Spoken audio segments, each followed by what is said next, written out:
Welcome to Afros and Audio's Black History Month interview series. My name is Talib Jasir, founder and CEO of Afros and Audio Podcast Festival and the Vanguard Podcast Network.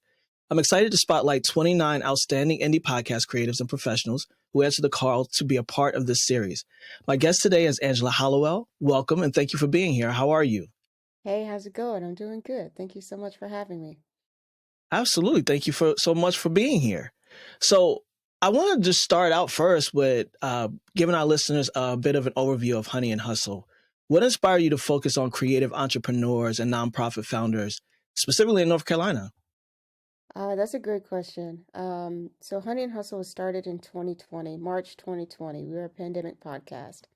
And it started out of the realization that as I was growing my business here in North Carolina, I was really in a position to have access to some of the most incredible entrepreneurs and local small business owners and nonprofit founders that were just so very willing to share their experience with me, tips with me, resources with me, all these things that, I would have loved to have had when I first started my business in 2016, right? And I think in many ways, for better or for worse, where you live does determine your access to things. And for a lot of people, that can be a great thing. If you are separated for resources, that can be not so great thing. And in my mind, my mission has always been, well, how can I, give people who may not have access to, for reasons beyond their control or their immediate control, access to the things that I have, right? It's not good enough for me to just be educated. I want to help educate other people and break down complex things so they can understand them. And so Honey and Hustle was my way, one, to have a creative outlet when doing this. I really wanted to have a way where I was still connecting with my community over the pandemic. And I also wanted to share some of the stories and some of the people that I had met along the way. So the first season are just all people that I already knew, that were, just very willing, gracious to give me their time. And I did season two virtually because the pandemic was still raging and it wasn't super safe to be in person anymore. And even when I was filming season two, I knew I wanted to get back in person. So for one, the location was in part proximity, but it was also in part access, like who I had access to. And as the show grew, I was still meeting new people. People were introducing me to other entrepreneurs. People were reaching out to me to be on the show. And of course, I was running across people that I wanted to meet. So it allowed me to kind of hit a couple birds with one stone. And so that's kind of the premise where I was just like, I need to be honest with myself about what's most important to me and interesting to me, and what most allows me to have creative control over this project. So, That's awesome and such a smart strategy starting out, really being clear. I think that's what I'm getting from what you said is that the clarity supported you in getting started and even maintaining the content for this long. So kudos to you for being clear from the start. That's important. Since starting Honey Hustle, you mentioned in the submission how you have evolved as a public speaker, producer, writer, editor, and marketer. So what are some of those key lessons you learned about building a community and a media business? oh man, I think one thing that and that you are probably learning right now as well with Afros and Audio is that, like, it's great to build a great brand. It's great to build an organization that is revenue positive and that, has a great reputation. But at the end of the day, people are much more likely to know your name than your business's name. And I was very surprised when people would come up to me and they would be like, "Hey, you're Angela from Honey and Hustle." And I'd be like, "Yeah," or like, "Hey, you're Angela, I see you post on LinkedIn. I see you post on Twitter." So even though they may not remember the name of the podcast, they remembered my name. And people would message me, be like, "Oh, I binged the show when I was on a road trip. Loved it. Love you. Yada, yada, yada." I'm like, people like me? Like, people are coming to the show for me? Like, people want to come hear me speak? That's strange. But it was a growing lesson in that, who you are will always shine through and that you are the only constant on your show. So for me, in terms of learning to grow community, it was one, embracing that. In addition to building this podcast, which was my first original kind of video project that was successful, that I was also building a personal brand, and I had to lean into that. And so maybe about a year and a half later, in September of 2021, was when I started embracing that and posting online every day on my personal and on my podcast Twitter. And I mean, just like shot up from there in terms of recognition, in terms of reputation, credibility, all those great things. So I think we are definitely in an age where people want to know the people behind the business, right? It's not just enough to have a great business, unfortunately. So, It's great to hear, and I hope the people who are listening and watching this who are starting out, that's Angela just gave you a gem. It is important for us to stand beside our work. Some of us learn that the hard way, and some of us learn that by paying attention. yeah, Right? I really appreciate you expanding on that. yeah. Could you share with us your creative process for producing Honey and Hustle? What are some of the challenges you face, and how have you overcome them?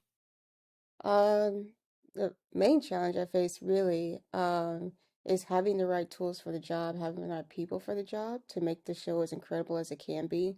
I started the show with two cameras that had a 30-minute record limit, and it was just me. It was all me editing, it was all me guest booking, it was all me writing YouTube descriptions. I was only on YouTube when I first started the first season. I didn't realize that yeah, this probably is a podcast. I could put this on podcast streaming.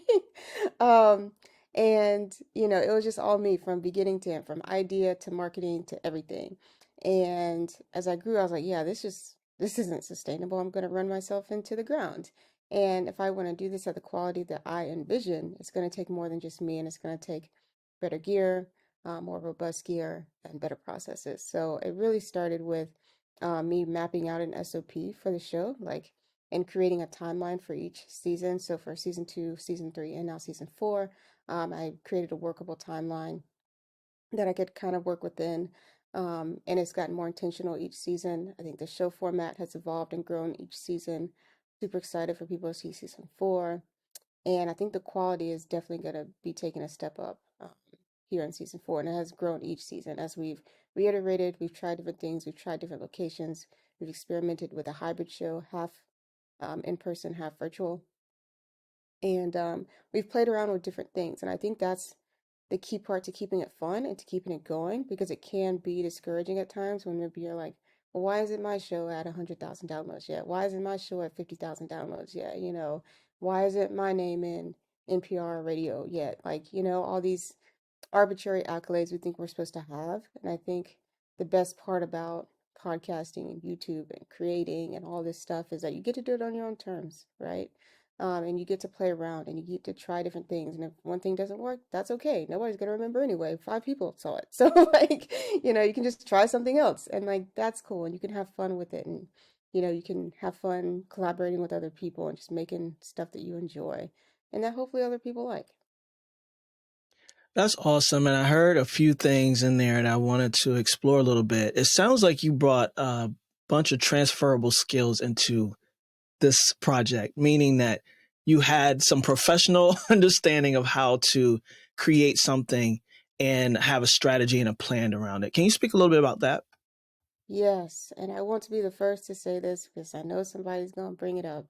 So I have said before that we have hit 100, past 100 podcast episodes with Honey and Hustle. And they go on the YouTube and they go on streaming. They're like, well, there's not 100 on here. I had to delete some episodes because they sounded like shit. Okay, so like I was a filmmaker first. I was still learning audio at that time. I need to get that out there. So yes, there was some transferable things that a lot of people don't start with if they're not already creating professionally. So I did have cameras, I did have editing software, I did have the means to, you know, stream and put on YouTube and all this type of stuff. I was familiar with that process.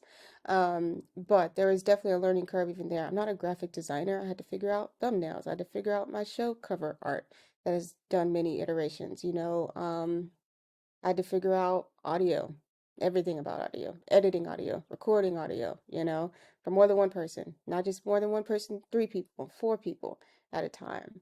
I had to figure out how to market an original project, which is very different.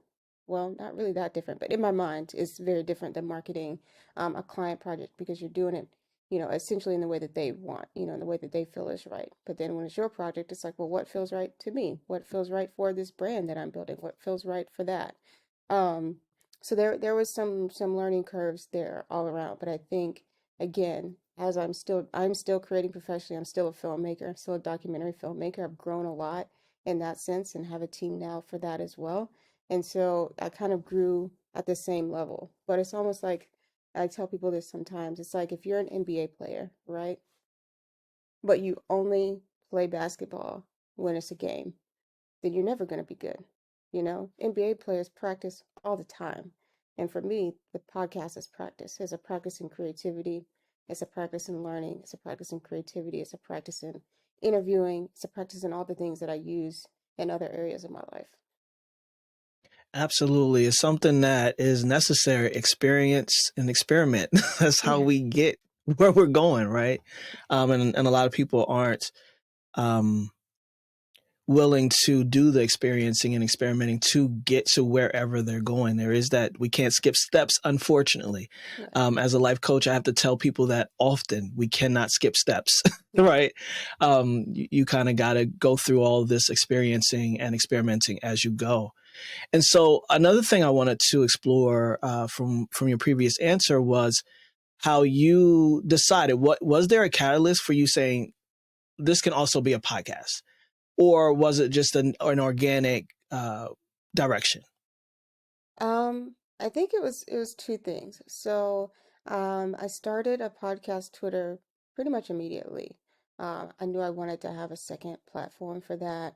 And sometimes that comes from just like that innate, desire to want to separate the things that you work on from yourself because you want people to see that as a separate entity and being, which is dumb. But anyways, so I was on podcast Twitter and I was on Twitter early enough and still to this day, early enough to know that like there is definitely a time when people hated video podcast. So I got a lot of hate early on. There were a lot of people that like, that's not a podcast. Like this is a talk show, this isn't an actual podcast. But then I had a friend who she put her stuff on streaming. She would like share her stuff with me. And I'd be like, hey, and I just asked her one day, I was like, hey, do you think I should put this on streaming? When we were talking about it, and she's like, Angela, like, if it's not on streaming, it needs to be. Like, even if you don't count it in your numbers for the show, like, just see what happens. See how people respond to it. I know that you may watch stuff, but other people who want to have access to you may not, or they may want to listen to the episode when they're driving or doing other things, right? So just try to meet different segments of your audience where they are. And I was like, okay, from a community building perspective, from an audience experience perspective, that was kind of what changed it. It was like, okay, like I'm into video podcasts as a, watcher and as a creator, but there may be people who aren't there yet, but who aren't antagonistic to it either. They just may, want to have it in different formats at different times. So that was kind of the catalyst for me trying. And then I did it and I was like, oh, yeah, I probably should have done this earlier. All right, well, that's great. Well, we're very happy that you made that decision and you have a podcast. So that's awesome. Yeah. I want to talk about your collaboration with Castos for creative architects. That's a very significant achievement and congratulations. Can you tell Thank us some you. more about this experience and any insights on creating successful branded podcasts? Yes. So we finished season one at the end of 2023. I had an incredible time crafting a new show and experimenting with a shorter format. The episodes were closer to 30 minutes and just creating a new show from scratch. So that was a great challenge, and I got to talk with a lot of creators that, almost again, I wouldn't say meeting your heroes. I wouldn't put them that high on a pedestal, but just people that whose work you know and you're familiar with and you really respect and admire on some degree. People like Jay Klaus, people like Jen Fan from Passion Fruit, love what she's building right now. Um, and other people that we weren't able to get them on the show, unfortunately, but like we're in each other's DMs. So, honey, stay tuned, we never know. And so that was really, really incredible. In terms of working with Castos, the agreement was that I would be kind of the creative director and showrunner. So I was hosting, I was doing the marketing for the show, a lot of the outreach, but they had an editor, a video and audio editor for me. So I didn't have to take on that. And of course, they hosted it on Castos and on their YouTube channel. So they did some of the distribution and editing. So they took off kind of the post-production parts for me, which was good. I think if I were to do it over again, I would have that on my team. Like all of that would be internal.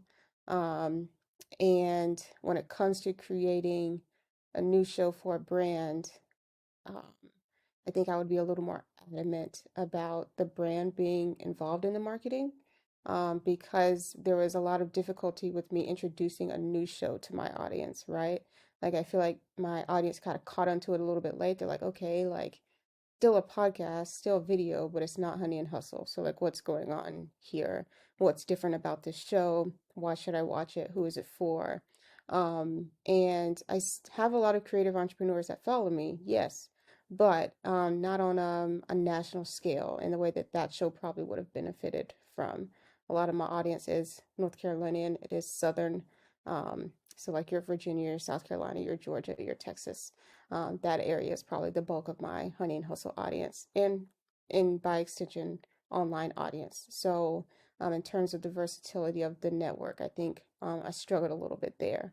And this is just me being completely transparent. I don't think I've really shared this publicly yet, and hopefully I don't get canceled or not get any more brain dose.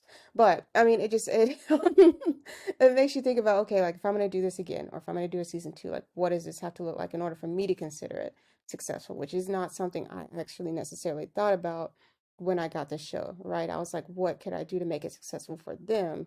Not necessarily like, what does it success look like for me? And I think that's important. Whenever you're involved in something, it's like, I don't care what it is. I don't care if money changes hands or not. You need to understand like what does success look like for you? What does fulfillment look like for you in that process? And I think hindsight being 2020, these are kind of some of the things that I think about now. Yeah, and things that you wouldn't have known without the experience, Yeah. right? And so Yeah. that's why it's important to have the experience so that you can assess and then know how to move forward. Because if not, the next opportunity would have been the same scenario. Yeah. You have to have the experience. So, again, congratulations for that, and making it work the best way you know how. We can only do what we know to do, right? Yeah. Um, and then once you learn more, you got more Yeah. to work Yeah. with.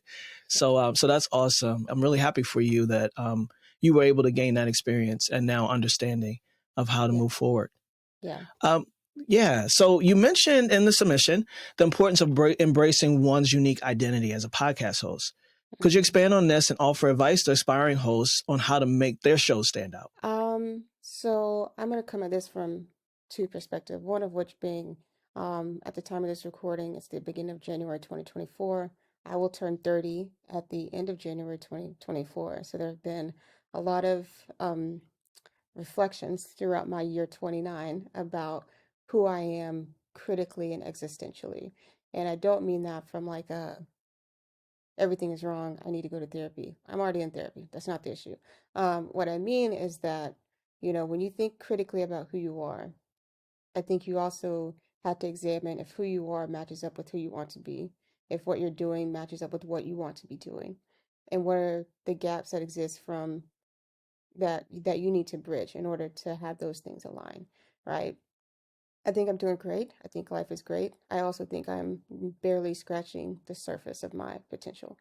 Um, and that also has come with me understanding that my personality, according to people at Frozen Audio, lends itself to a cross between an NPR podcast host and Wednesday Adams.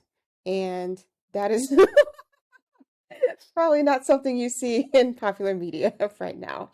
The personalities that are out right now that are big, there's the Mr. Beast, there's the Kiki Palmers, there's these big, beautiful, vibrant, sensationalist personalities that I am just not. I am a calm, witty, sarcastic, confident, introverted person.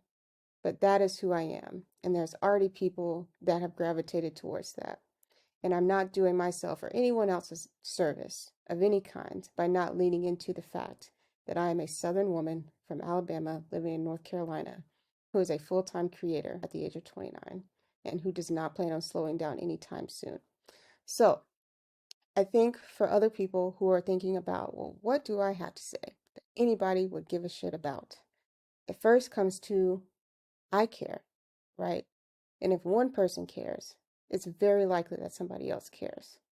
And you just have to be bold enough and courageous enough and vulnerable enough to be willing to share that, even if you feel like nobody responds. Because the beautiful thing about podcasting and creating online is that there are people who will watch your stuff regularly, who will see everything you post on Twitter, on LinkedIn, on Instagram, on YouTube, and who will never say a mumbling fucking word until you run into them.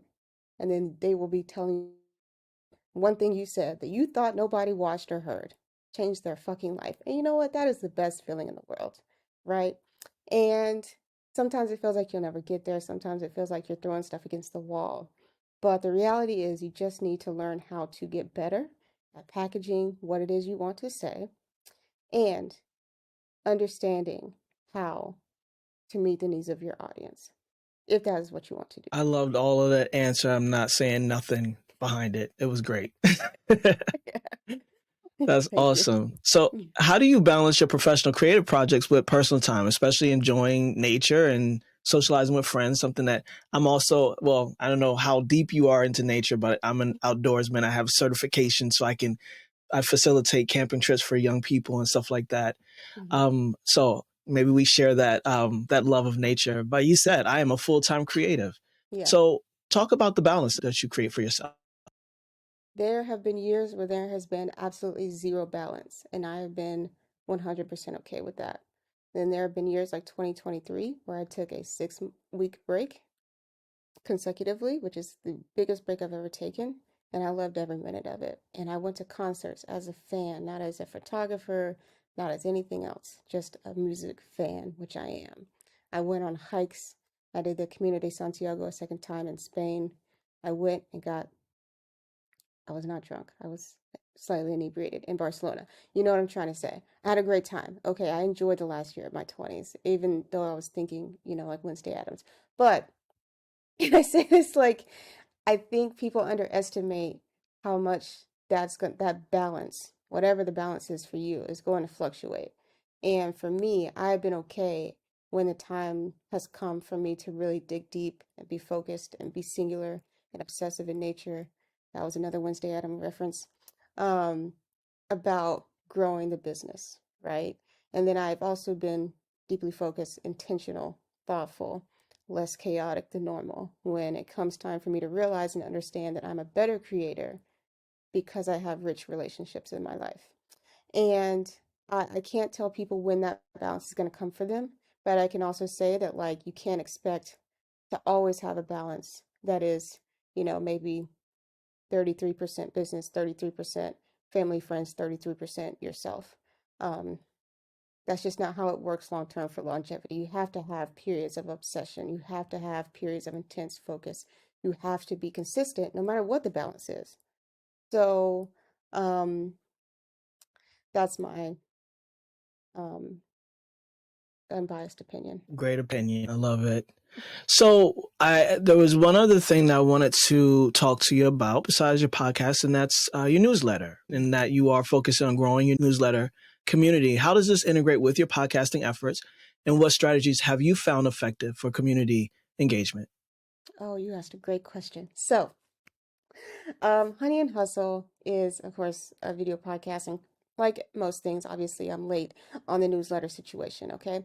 But we being me, I don't know why I said we, I finally set it on Substack as the platform because the thing that I originally disliked about the concept of having a newsletter was it was less about the community and more about the marketing, right? It's like, how can I create this consistent transactional thing where I sound like the smartest person in the world always, and I'm reaching out to people and growing my audience. That just has never resonated with me as a reason for starting a newsletter. And I've tried to in the past, and I've never been consistent because it's just never felt right. And especially, outside of Honey and Hustle, which I never really started to intend to monetize at all. I'm a service-based provider, you know what I mean? I work with clients, and the people that are on my newsletter, the people that I meet, the people that are listening to the show, very unlikely they're going to be hiring me for stuff. If they want to, that's great, but that's not why I want to be reaching out to you. I'm not trying to sell myself to you. I'm more trying to sell an idea, the idea that you can be a creator and an entrepreneur and also care about the impact that you have on your community. and do things like audience building as a means to an end to create the type of impact that you want. So please hustle responsibly. New logo for the show as well. Is our twice weekly newsletter. I have a writer that's helping me on some of the um, articles that you will see and get emails from. And it's also, Substack just has a great job of creating community features like their chats, like their threads, like their notes, that really allow you to have conversations with your audience. So I've really been loving it so far. One thing that happened, hopefully people will remember this by the time this comes out. So recently Shannon Sharp and Cat Williams had an incredibly viral video podcast moment. And ironically, me and my writer had already planned for today's article to be about the 10 video podcasts that inspired me. And in that, I'm proclaiming that 2024 is a year of video podcasting. And so far, according to the stats, it has been like kismet timing for us. And our marketing efforts aligned with that really beautifully. So we're seeing a lot of great responses. We've been over 55% open rate so far. We're trying to keep it there. If we can get above 60, hint, hint, wink, wink. If you're listening and watching and you want to subscribe, I'd love to have you. I think you would really enjoy it. Um, but we've just been having a lot of fun with it. And it's like I see the vision with it now. I think when you do things that are in line with your brand, that are a natural extension of the mission that you have for something, everything falls in place. And I feel like everything has fallen in place with Please Hustle Responsibly. We're planned 3 months out. We have just a great writer working with us, and I'm super excited to see where it goes. That's awesome. Where can people subscribe to the newsletter? They can go to pleasehustleresponsibly.substack.com, or they can go on the my podcast website, honeyandhustle.co, and just hit join the community. Awesome, awesome. So you talked a little bit about your equipment early on and how you started and how you expanded and grew. So I did ask you the question in submission form about your tech stack. So it is quite comprehensive. And for our audience of audio professionals and podcast hosts, could you recommend some essential tools or services from your tech stack that have been game changers for Honey and Hustle? Yes, so in my pursuit of writing Substack, one of the things that I started with was actually just experimenting with formats on Medium, just getting into the habit and the practice of seeing what I liked and what was going to work best in terms of styling the articles that we write specifically about the podcast, right? So we have some that are non-Honey and Hustle related, like the 10 video podcasts that inspire me, but at the end of the day, that's still kind of digital storytelling podcast related. Um, so for Honey and Hustle, one thing I really wanted to do was like, if people are going to be reading this, I don't want it to just be like, here's a YouTube link, here's a link on Spotify, enjoy, see you later. Here's a regurgitation of the show notes. Like I wanted it to be something where people are like, if they haven't, subscribed on YouTube for some reason, if they haven't subscribed to us on Substack or not Substack, Spotify or Apple Podcasts, they are getting a really good overview of like why they should listen to the episode if they haven't already. And so I got Swell AI, which is an AI writing for originally for podcasts, but they've expanded to YouTube videos and other things. And I'll give it a prompt that says, give me 5 key takeaways from this episode, right? And I'll refine that and edit that, and I'll drop that in there along with a few other things. If you are not natively a writer and or you don't have time to do that yourself, I think that's a really good tool that I've been using, and that's just one of the prompts that's worked really well for us. Another prompt that's worked well is pulling quotes from that. And Swell AI has done a really great job of attaching the time stamps to it as well. So if you want a longer version of the quote, if you're kind of remembering the conversation once you see it, you can also pull that as well. But it just speeds up that process. And it's on the quotes is probably about 70% good, you know. On the 5 key takeaways, 99% good, so pretty spot on. Um, and then Draft Horse AI, which is another sister product of Swell AI. If you're looking for kind of maybe like the starting framework, kind of starting idea, brainstorm situation for an idea that you have for an article, that's a really good place for that as well. I did not come up with the 10 video podcasts that inspire me that way. Those are all actually video podcasts that I watch and enjoy. But there are some things that I don't know. We'll see if people can figure out which ones I started in Draft Horse AI. We'll see. But yeah, those are two that I recommend. And I know that like AI is this big talk, and I'm introducing these to people in a way that I feel like will reframe their thinking around how they can use AI and not be afraid of AI and not consider AI a replacement for their own idea generation because it's not. Well, let me ask you this. Did you embrace AI immediately, or was it something that kind of like me warm up to, let me see, let me try it out, or someone else said, you should try this? Because for me, and what I'm hearing you saying is efficiency. And Yeah. that's super important, right? Especially for creatives who are trying to do it all. Mhm. One of the reasons for Afros and Audio and Podcast Festival is about sustainability, making sure that people have the tools and the resources and the support to stay in podcasting, to stay in the industry, to have an active podcast in the marketplace. So when AI hit the scene and they were talking about this is an opportunity for us to like be efficient, how quickly did it take for you to adapt? I would say I wasn't like a Chat GPT loyalist out the gate. And I've never actually used Chat GPT. I've only used products like Swell AI and Draft Horse, where they were kind of, I think, what people call AI wrappers, and that they were based upon Chat GPT, but they served a specific function. And then I think even prior to that, I was using Headliner, which is like a SaaS tool that helps you write better headlines for like videos and podcast articles, things like that. And they integrated AI into their back workflow that was like, how can I make this headline better? How can I make this headline more impactful? So it wasn't like I had to reinvent the wheel and create all these AI prompts and figure out how to train it or anything like that, which I liked. I'm not interested in learning how to do that, okay? If I was interested in learning, I'd be a fucking coder. I ain't interested, okay? I got things to do and I just need to get them done, and that is where AI comes in. It's very specific in nature in terms of how I use it. And I think that the fear over AI and the ethics over AI are something we're going to continue to debate, as we should probably. And there are some things that I refuse to use, like Midjourney, and picture generation. I think that's just the peak of laziness and no. Sorry. But I think, and also Notion AI. So I've been using Notion forever, and Notion integrated with their own AI, which I love to use and play around with. So I think there are some ways you can use it. But again, for me, it's all about like, this is a tool at the end of the day. How does this tool help me achieve what I want? Point blank, period. It's emerging technology, and with anything that's emerging, it's here Yeah. and it's coming.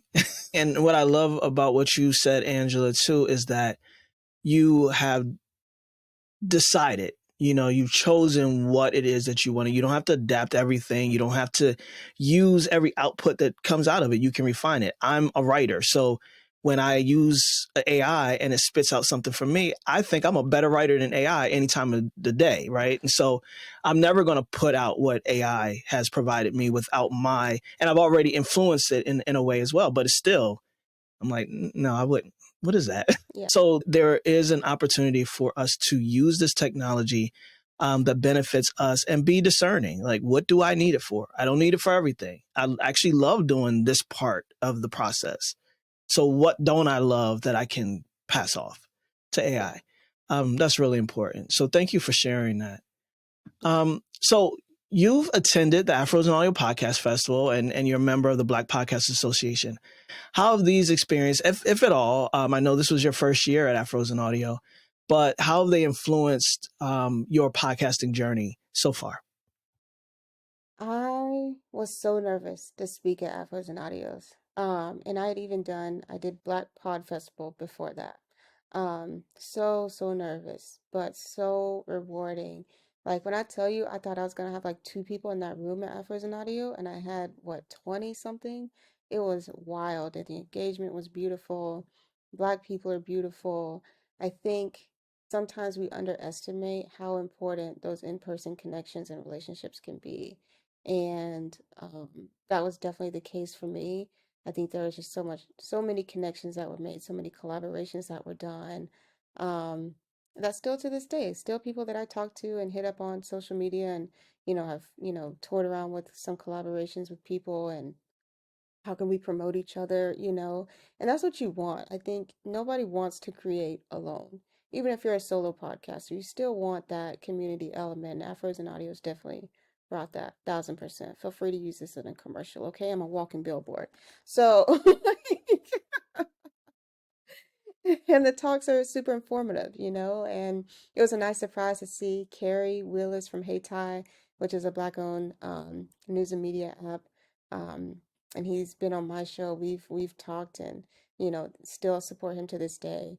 So I think really what I'm trying to say is number one, if you're a podcaster, you're a Black podcaster, you need to go at least once. If you are a Black tech company that works on products for podcasters, you definitely need to go. Your audience is there. If you're someone who wants to support Black podcasters because they reach the audience that you want to connect with, and you are not natively a marketer, but you are the founder of an organization, the founder of a brand, the founder of a company that wants to connect genuinely with the audience that we resonate with most, this is the place for you. So that would be my humble 5 minute spiel and assessment. Well, I appreciate it, and it was really good to have you. I remember meeting you on Friday, and I was like, I know that face because I've put it on an image, and I was like, that's Angela. It was great to have you and experience you at the conference, and for you to have a room full of people, which I told you would. You did, you so, did. so that's great. All right, we're gonna wrap this up. So I wanted to really quickly ask you, looking ahead, what are your future plans? And you hit on it a bit, but let's talk about it as much as you want. Looking ahead, what are your future plans or aspirations for Honey and Hustle? Do you have any upcoming projects or collaborations that our listeners should look out for? Absolutely, yes. So, Honey and Hustle season 4 will be dropping Black History Month, so we're premiering right along with this series as well. We have our first curated kind of series for Black History Month, some really great Black entrepreneurs here in the Triangle that are going to be on the show, and their episodes will be premiering that month, spanning across a lot of different industries. So, whatever your flavor is, I'm sure we have it available for you. Black History Month. We are hoping to create a brunch episode for Women International Women's History Month for the month of March. So that will be super, super fun. Um, we also are going to have some dream guests, what I consider dream guests for Honey and Hustle. We're going to have Dame from Dame's Chicken and Waffles. We're going to have Ninth Wonder from Jamla Records. We're going to have Niche Evans, who is the founder of Lennox and Gray, one of the incredible real estate investors who is shaping Durham's skyline, super important, especially when you think about its history and legacy with Black Wall Street, and just a lot of fun things coming up this season. We're really excited to play with the format, to play with the curation of the interviews and the people that we've gotten to talk to. And we're expanding outside of the Triangle. So we're going to have people from the coast, Wilmington, Eastern North Carolina, to the mountains in Asheville. We're going to have some folks from Charlotte. It's just going to be a really great kind of summation of the relationships that I've worked hard to build over the last 3+ years since moving here to North Carolina, and really a summation of our listenership and our audience who has been really begging for these stories and really has been benefited from having access to conversations they may not always get to have. So that's kind of what's on the roadmap. I think anything beyond that is out of my control. So I try not to think about it. But that's what I'm most excited for sure. That's awesome. So I lived in Durham and Raleigh, and I worked in Research Triangle Park for about 7 years. And one of my podcasts that I produce is Durham Focus, Bull City, Mm, Stand Up, yeah. and so I've even been there right in the last year, and I'll be back this year. We have a studio out in Durham that we go and work out of, and yeah, so Durham and North Carolina and Black Wall Street. I remember going with my daughter when she was going to North Carolina Central for pre-K, and we Mm, did a Black Wall Street tour. yeah. And I say all that to say, it's such a rich community. It's such a really amazing area to be in. and definitely for Black professionals and professionals in general. It's a space, and I really appreciate it. And I know the traffic has changed quite a bit since I left there. I don't envy you anymore, but yeah, it's it's one of those things. So I'm sure y'all are like, stop coming, but it's still a great place to be. So tell folks where they can find everything, social media, website, and all of that.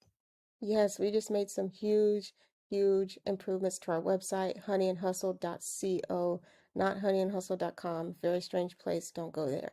Honeyandhustle.co has everything you need. It has the links to our Substack. It has curated playlists for you if you're just new to the show and you want to have a little starting place to get a little, sip of what it's like to celebrate entrepreneurship in North Carolina. And if you're not from North Carolina, don't even worry about it. We still have something for you. All of these interviews, all of these stories are hyper relevant for early stage entrepreneurs, for founders, for creators, for people who are interested in social entrepreneurship. We got something for you, and we are so excited to help you, provide resources for you, and get you connected with other people in our community on our Substack. Please hustle responsibly.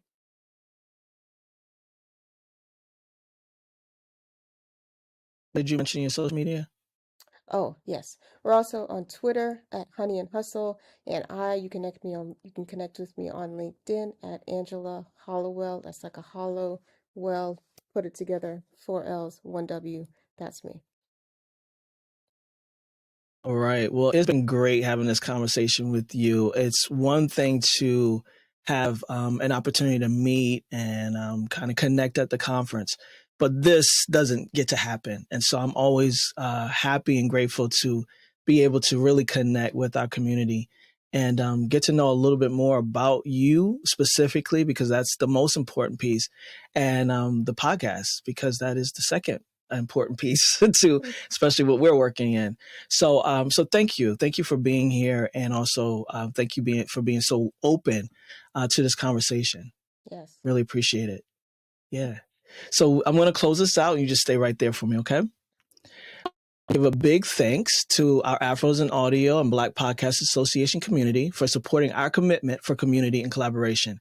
If you'd like to join the Black Podcast Association, the link will be in the description. If you want to join us at the 6th annual Afros in Audio Podcast Festival, visit afrosinaudio.com. Follow at Afros in Audio on all social media channels, and you can find and follow me at Talib Jasir on Instagram.